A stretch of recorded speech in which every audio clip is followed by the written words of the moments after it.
what I'm seeing is I see a hungry Crawford, a Crawford that has been looking for the opportunity for a long time, finally getting the opportunity, and really ready to grab.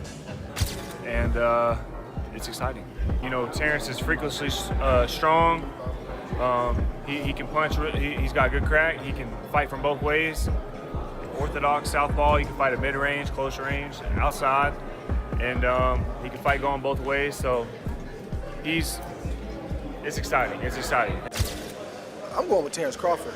You know, big weight jump, a dangerous fight, but somebody's got to prove to me that they can break Terence Crawford's will and that he can't figure it out against you. Few matchups in boxing history spark as much debate as a potential showdown between Floyd Mayweather Jr. and Terence "Bud" Crawford. Both men represent the pinnacle of their eras. Pundits and boxing pros have weighed in on who would emerge victorious if these two boxing masterminds ever shared a ring. The conversation isn't just about skill, but legacy. Mayweather's flawless mastery versus Crawford's versatility and killer instinct. Definitely one of the greatest. He's done shit that Floyd Mayweather ain't done. Like what? Like what? The audience that don't know. He is Two-time a two-time undisputed champion. Floyd wasn't a one-time undisputed champion. So he has all the belts in one division and then moved up and got all the belt in another division. I don't know if that's ever happened in the history of boxing. Yes, and he beat the man. And he beat the man. Let's give Terence Crawford his flowers because everything he said he was going to do, He done it. he did it. Floyd Mayweather retired with a perfect 50-0 record, one of the cleanest resumes in the history of the sport. His career was defined by marquee wins over champions across 5 weight classes. Mayweather's ability to neutralize punchers and tacticians alike was legendary. Floyd Mayweather stopped Conor McGregor in the 10th round to improve to 50-0 in what he says will be his final fight. I actually believe him this time, Max. What's his legacy? Well, he's one of the great pure boxers who ever lived. He is never cheated himself. He always was in condition. He had no off nights. That's why he won every fight. It's one of the reasons. Not because he's one of the best to ever do it, and because he was always prepared over a very long amateur and pro career. Amazing. Another reason is he carefully selected opponents, knew when and where and when and who to fight, and basically changed the paradigm in boxing. I'll translate. He flipped the script. I mean, really, boxing is basically, and this is just the way it is, and I'm a huge boxing fan, and I make no apologies about it, but it is fans and networks essentially exploiting fighters. That's how it works. We want to, and we demand a level of dedication and risk-taking with your health that's insane, right? Like, someone's getting their head beaten every which way, and if you quit, you don't have heart. You can't be a great fighter, which is true, by the way. It's a blood sport. And usually fighters wind up broke and punch drunk. And Floyd Mayweather flipped the script. He said, no, I'm not going to let the game play me. I'm going to play the game. Terence Crawford, meanwhile, has quietly built one of the most complete legacies of the modern era, becoming an undisputed champion in multiple divisions and proving his ability to adapt to every style thrown at him. His switch hitting, sudden power, and elite ring IQ have made him a nightmare for opponents, and his dominance at welterweight has elevated him into pound-for-pound debates, where only Mayweather's ghost seems to hover above him.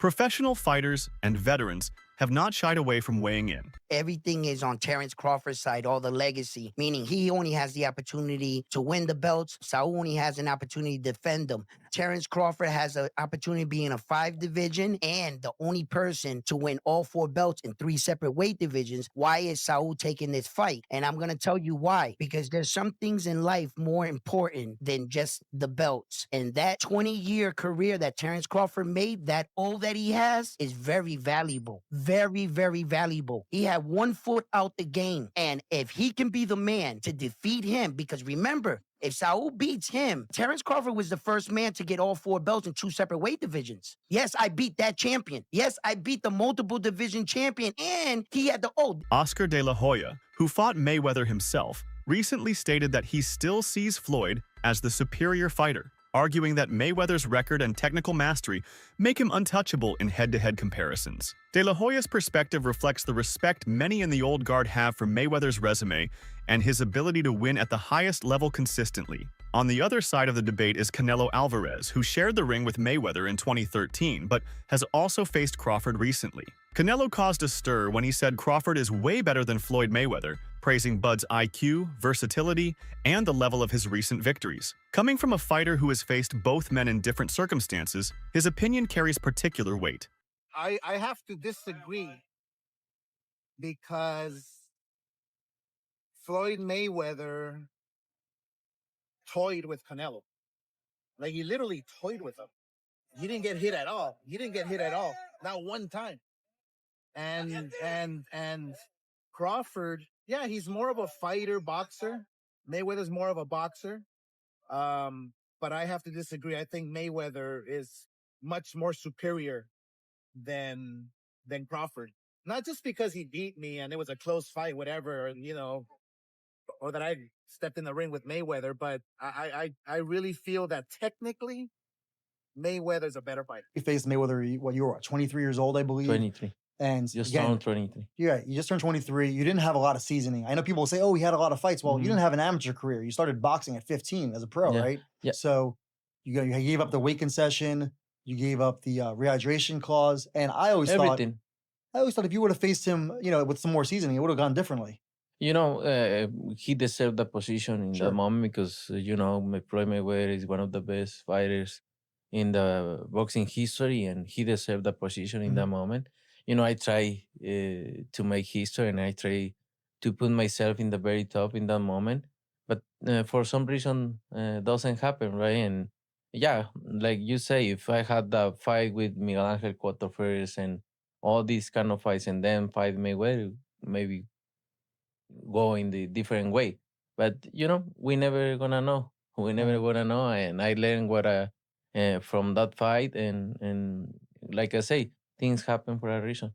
Shane Mosley, another veteran who went 12 rounds with Mayweather, has leaned toward Crawford in this potential matchup, suggesting that Bud's all-around arsenal makes him more dangerous and complete than Floyd. Mosley's view reflects what some fighters who have felt Mayweather's style firsthand understand. His brilliance is undeniable, but Crawford brings angles and weapons Floyd never had to deal with. Who do you think's better out of those two, Crawford or Mayweather? I think Crawford is better, bigger. Like he's actually he moved in weight class, and I would say Crawford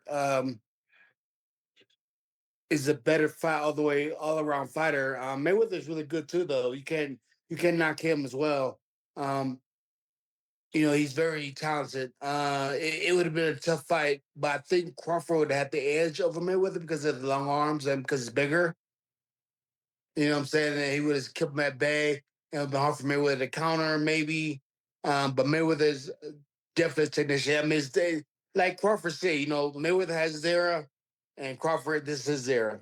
Shane Mosley has also acknowledged that while he respects Crawford's all-around abilities, Floyd Mayweather is no weak link. In fact, Mosley has gone on record several times saying that Mayweather's defensive brilliance and discipline make him one of the hardest puzzles in boxing history. I was surprised about his power. When you attack Floyd, he has a way of making you run into it and you feel the power, like a collision. But when you kind of box away from him, yes, he has power, but not like he does when you're trying to attack him. He's not weak. He's strong. Like I say, he trains hard and he does all the things you're supposed to do as a fighter or as a champion to be the best. Mosley fought Floyd in 2010 and actually rocked him badly in the second round. But he later admitted that after that moment, Floyd adjusted instantly, shut him down, and never allowed him another clean opportunity. That experience shaped Mosley's view. He respects Crawford's size, switch hitting, and offensive variety, but he also knows firsthand that Floyd is a master at neutralizing even the best weapons. Everybody talk about Shane Cardi.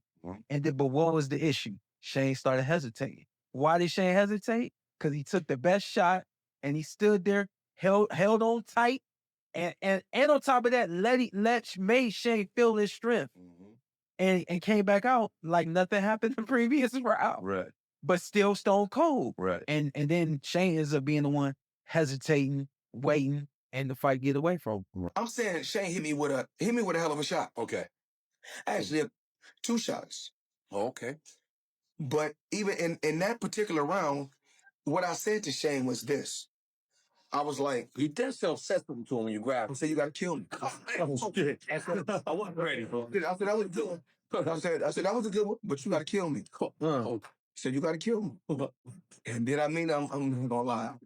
I meant it. Andre Ward, Crawford's close friend and former champion, has also defended him vigorously against claims that his accomplishments don't measure up to Mayweather's. Ward emphasizes Crawford's adaptability, skill, and ability to dismantle elite opponents as proof that he belongs in the conversation. Who's the most skilled fighter today? Bud is definitely one of them, for sure. Tyke Shakur, Devin, Boots. Boots is one of Jerron my Ennis. favorite. It's a lot of them, and they skillful in different ways. Mm-hmm. You know what I'm saying? Somebody that, like, I can bet the house on is Bud. Because me and him, we so much alike in our mentality. Like, soon as I see this dude, he come in the room or I come in the room, we start arguing. About basketball, wrestling, anything, bro. Like, man, you can't, man, you looking small. What you mean I'm looking small? You looking small. You gotta really hurt that dude to turn him away and to try to stop him from doing what he want to do. So, skillful, yes. But this and this, yeah. it's different, man. Mm. There's not a lot of guys like that out there currently. There's a lot of guys that talk it. But until you get in that real fire, I'm not saying you fighting a guy you should beat. I'm saying a guy that it's a 50-50 matchup. We don't really know what you have. You don't even really know what you have. Ward has even called Crawford the GOAT of this generation. Ward has been one of Bud's strongest defenders, not only because of their personal friendship, but also because Ward sees Crawford's resume, dominance, and adaptability as something unique in modern boxing. After Crawford's destruction of Errol Spence Jr., Ward flat out said that Bud had earned the right to be considered the greatest fighter of this era. Andre, we just seen Terence Crawford create greatness and beat Canelo Alvarez tonight. What was your thoughts on that performance from Terence? Terence Crawford is great performance, man. He's been doing this throughout the course of his career. The stakes were a lot different in this fight, a lot more danger. He had to fight that kind of fight in order to beat Canelo Alvarez tonight. And he did that at 37, but getting ready to be 38 years old. And he proved, like Max said, that he is the GOAT of this generation. Hats off to Canelo for taking the fight. He didn't have to take it. Hats off to Turkey Al-Sheikh for putting it together. Just a great night for boxing. Yeah. How special a fighter is someone like Terence Crawford? Like, there was no signs of a size disadvantage there. How special? You can see it in spots, but it wasn't significant. And I didn't think it was going to be significant. And people call me crazy, but I've been around Terence. He's strong. He's got a wrestling background. And people don't realize that he's been boiling himself down all these years and still being successful, not having to do that. His condition seemed impeccable, and his strength was there. The power was there enough to get respect from Canelo. So, what more can I say? What would you like to see him do next? Do you think there's another fight after this? I'd like to see him be done. What are we boxing for at this point? What else is there to do? There's always going to be a YouTuber or a reporter or somebody conjuring up another challenge. We box to get ourselves in a better financial position, to build a name and a legacy. Those boxes are checked. What else are we doing? Yeah, brilliant. Why are we still in the game? Yeah, I get it. Andre, always good to talk to you. Appreciate it. Mayweather himself has commented on Crawford with a mixture of respect and pride. He has congratulated Crawford on his big wins, particularly his demolition of Errol Spence Jr. But he often reminds fans of his own resume and what he accomplished over decades at the top. Floyd, as always, positions himself as the benchmark against which others must be measured. That tension between admiration and legacy protection is natural. Mayweather has long prided himself on being regarded as the best of his era, and the idea that a younger fighter could threaten that standing keeps this debate alive. I didn't want them to fight. I really like both of those guys. Yeah. A lot. Like, I had a chance to hang around Earl. Had a chance to hang around Terrence. And both guys, class act. It would look like I'm leaning towards one guy because I boxed one guy before. It was beautiful to watch, but also tough to watch to see what happened to Errol. Obviously, Yes. you don't wish that on, Nobody. nobody. The best man won. If I was training him or I was in his corner, I don't think he should be fighting at 147 at all. I don't even think he should be fighting at 154. Really? I think he should be fighting at 160 or 168. Wow. It's just my honest opinion. Roy Jones Jr. has been vocal in placing Terence Crawford at or near the top of the modern pound-for-pound scene. He said that Crawford has been dominating for a long time and called him the king, P4P right now, with only the likes of Naoya Inoue breathing close behind. Roy has also criticized Floyd Mayweather's legacy, saying that while Floyd is great and belongs in all-time discussions, there are fighters whose primes and styles Roy believes would trouble him more than some give credit for. On the Crawford-Canelo front, Roy has described Crawford as a great small guy who might beat good, bigger fighters, implicitly suggesting he sees Crawford capable of handling Mayweather-type challenges. I'd rank him probably in your top 10, maybe even your top 5. Where do you rank Terence, in your opinion? I put him in the top 15, maybe the top 10, because he definitely has the skill of a top 5. Just that he hasn't had the opposition that some guys were able to get, and that's not his fault. He just made one of the best fighters in his weight class look like nobody. That's pretty damn good. Now he proved what we already thought. We just didn't see him against the best opposition near his weight class. See, this is the thing people don't understand. This is what I like about Bud. He reminds me of Roy. We ain't got to have the best opposition in our weight class. We want the best opposition near our weight class. There's been discussion that maybe, Crawford and Inoue are going back and forth tussling for pound for pound, that maybe Inoue because of the multiple weight divisions. You're shaking your head no. Tell me why no. Because Inoue also, when he first moved up, he lost to Donaire. Don't forget that. Bud ain't lost nobody. Moving up or down, he moved up 3 times. He lost nobody. Don't tell me he better than Bud, no. Tim Bradley has said outright that Terence Crawford would beat prime Floyd. He believes Crawford has the advantage of being versatile, and that his timing, power, strength, and adjustment skills give him what Bradley sees as the tactical edge. Bradley has also made clear that he respects Mayweather immensely, calling him one of my favorite fighters of all time, Ice, recognizing his defensive mastery, footwork, speed, and agility. Before the Canelo versus Crawford fight, Bradley warned that a loss for Canelo to Crawford would damage the Mexican fighter's legacy in a way that going down to defeat against someone like David Benavidez might not. He points out that Crawford is moving up 2 weight classes, older than many of his opponents, and if Canelo loses to someone doing all that, the criticism won't just be about that single fight. It'll feed into narratives about whether Canelo is past his peak or avoiding real challenges. Terence Crawford would beat a prime Mayweather. I'm telling you right now, he would beat him. Yes, it would be a competitive fight, but Crawford, master thinker, just like Floyd. What the advantage that Floyd has is that he has great defense. The advantage that Crawford has is that he not only can fight orthodox, he can also he's versatile. He can switch to the southpaw stance. And we all know that Floyd don't like to fight southpaws. We know that. What happens when you have a guy just as smart as you are and able to make adjustments like Crawford? What happens when you have a guy that can hurt you with either hand? A guy that's powerful and strong like Crawford. A guy that's quick as Crawford. A guy that can fight you in the pocket. A guy that knows how to execute that Philly shell. He knows how to bust through that. He'll have enough to beat Floyd, and he'll have enough to gain respect and hurt Floyd too. I don't think he knocks him out, but I think he'll win a close decision. Hey, I want to know what everybody else thinks. After fighting Canelo Alvarez, Crawford addressed critics during the post-fight press conference. He said people constantly told him he was nobody, or that he couldn't beat that kind of guy. Now, having beaten Canelo, what can they say now, he asked. He called it a signature win over someone who had never been defeated at super middleweight. Crawford also noted that there had been clear favoritism toward Canelo in how the media and the crowd treated the fight in the atmosphere of the stadium, but implied that it didn't affect how he performed, saying he was motivated by the doubts and the noise. What was his power like? Have you been hit by anybody that strong before? I've been hit harder. No, in a real fight, not a sparring. In a real fight. Avanesian, I mean not Avanesian, but Mean Machine hit harder than Canelo to me. To be honest. Terrence. Congratulations.